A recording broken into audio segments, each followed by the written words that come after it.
যুক্তরাষ্ট্রের সঙ্গে বাংলাদেশের সাম্প্রতিক বাণিজ্য চুক্তি নিয়ে এখন সবচেয়ে বড় প্রশ্ন, এটা কি কৌশলগত সমঝোতা নাকি এক ধরনের অসম চুক্তি? সংশ্লিষ্টদের একাংশ বলছেন তাদের আশা কিছু অসম শর্ত থাকলেও দেশের স্বার্থ নিশ্চিত করবে সরকার।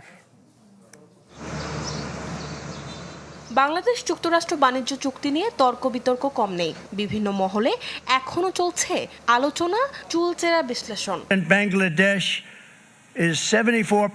কারো মতে বাংলাদেশের জন্য এর চেয়ে বাজেট চুক্তি হতেই পারে না, অন্যদিকে ভিন্ন মত রয়েছে। যুক্তরাষ্ট্রের আমদানির তথ্য বিশ্লেষণে দেখা যায় এবছর জানুয়ারি থেকে মার্চ এই 3 মাসে মার্কিন মূলকে সবচেয়ে বেশি রপ্তানি করেছে ভিয়েতনাম।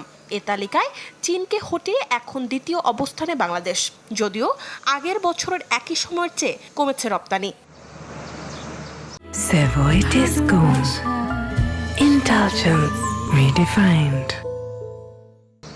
বিজিএমইএ বলছে দেশের স্বার্থ নিশ্চিত করে রপ্তানি বাড়াতে প্রয়োজনে করতে হবে চুক্তি পরিবর্তন।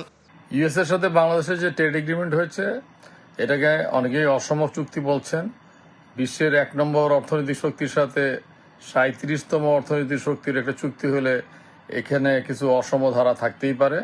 আমাদের যে মূল কনসার্ন সেটা হচ্ছে এই চুক্তির কোনো ধারায় যদি বাংলাদেশের সার্বভৌমত্ব ক্ষুণ্ণ হওয়ার আশঙ্কা থাকে, সেটা নিয়ে অবশ্যই রিনেগোশিয়েট করতে হবে। পোশাক খাতের জন্য যে কটনের যে সুবিধাটা পাওয়া গেছে, যদি সেটা আমরা অর্জন করতে পারি, তাহলে কিন্তু আমরা আসলে কটন নির্ভর প্রোডাক্টের বা ওই যে ফ্যাসিলিটি, শুল্ক মুক্ত সুবিধা তাদের র মেটেরিয়াল ব্যবহার করলে দিয়েছে, সেটা কিন্তু আমাদের অন্যদের থেকে এগিয়ে রাখবে।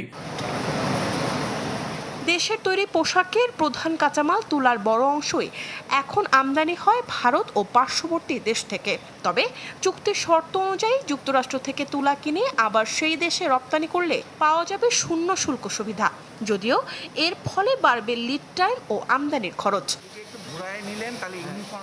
অর্থনীতিবিদদের মতে আশেপাশের দেশ থেকে না কিনে মার্কিনীদের কাছ থেকে তুলা আমদানিতে বাংলাদেশের জন্য নতুন সম্ভাবনা তৈরি হবে নাকি খরচ বাড়াবে, তা আগামী দিনে বিশ্লেষণের দাবি রাখে।